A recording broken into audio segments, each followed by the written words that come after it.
people are facing housing and land inequality in Cape Town.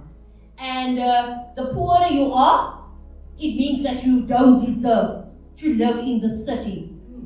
As a movement, Reclaim the City have been fighting for the inclusion of all people to live in the city. We have been fighting for our citizenship in the city. And this is what has been happening. So, the Cape Town is plagued by a housing crisis, or housing unaffordability crisis. The poorer you are, the further you are moved out of the city or out of the inner city. And hence, people took it upon themselves then to go and occupy vacant land and vacant buildings. And ever since this has also been happening, we have been trying to engage with the state. The state in this case being all three levels of government, or all three levels of the state, to say that we need to live in inclusive cities, we need to live close to the opportunities of the city, we need to live close to places of work, good schools, hospitals, and so much more. And I mean, it's been 7 years that people have been occupying these inner city buildings, and even those who are occupying pieces of land in the inner city. And yet, nothing has happened from the side of government. In fact, they do not want to engage with the social movements who have been fighting for the inclusion of people to live in the inner city. And we then, as the movements and occupiers, we took it upon ourselves to turn these occupied spaces into our homes. In other words, we then have created and provided our own housing opportunity. And I just want to fast forward then to 2021, when the city of Cape Town then, which is dominated by the DA government, or the DA as a political party. In 2021, the city of Cape Town, or the DA government, came about with a law with new bylaws. And these bylaws were directed at people who were living in informal housing or in insecure housing, or chronically street homeless people. And at that stage already, that was in 2021, that we saw that political parties they could not really support our fight and what we stand for, because most of them voted in favor of the unlawful occupations bylaw.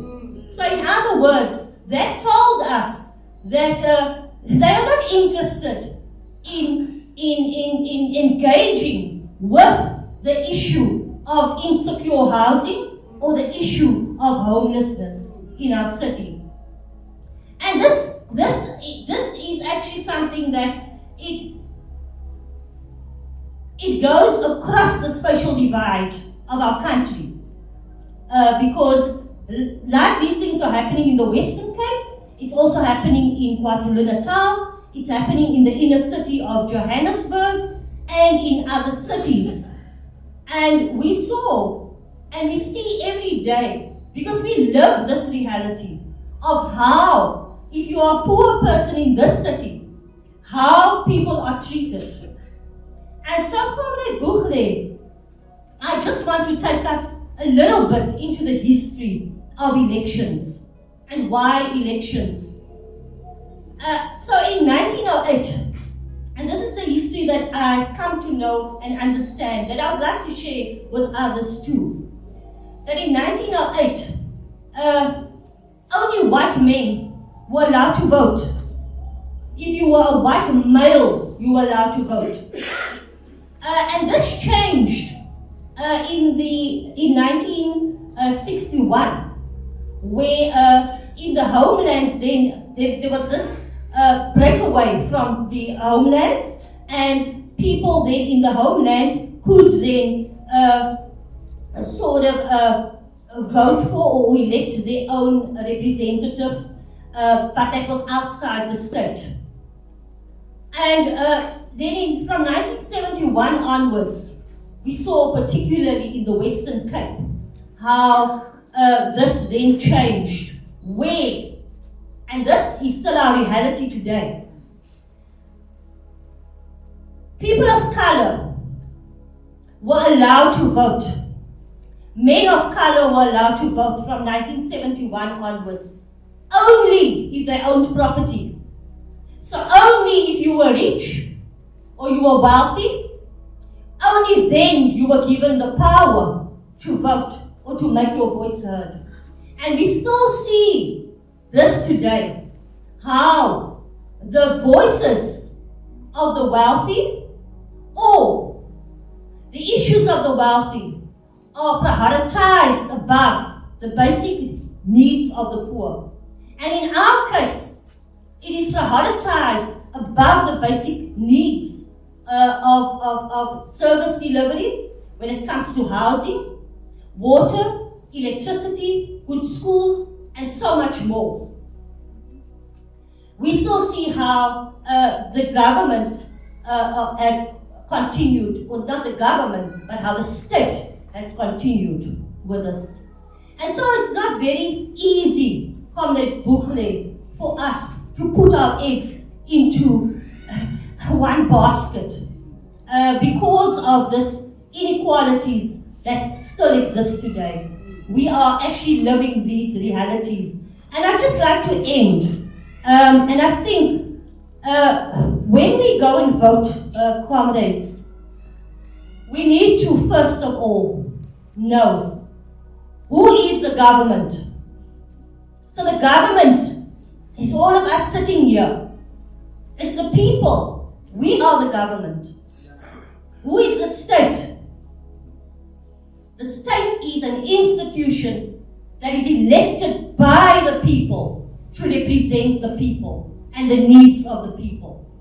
And so once we know this, that we ourselves are the government, it's important to put pressure on the state at all levels, because they are the state and we are the government. In other words, we have more power than they have.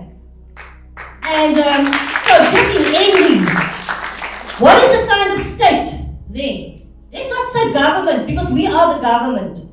What then, Comrade Buchle? We need to go home, or today here, think about what is the kind of state that we want.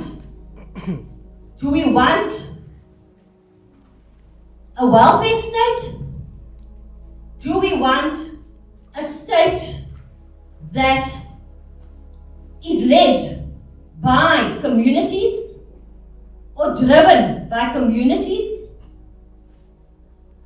What is the kind of state in this political moment that we want? What is the alternatives that we are looking for?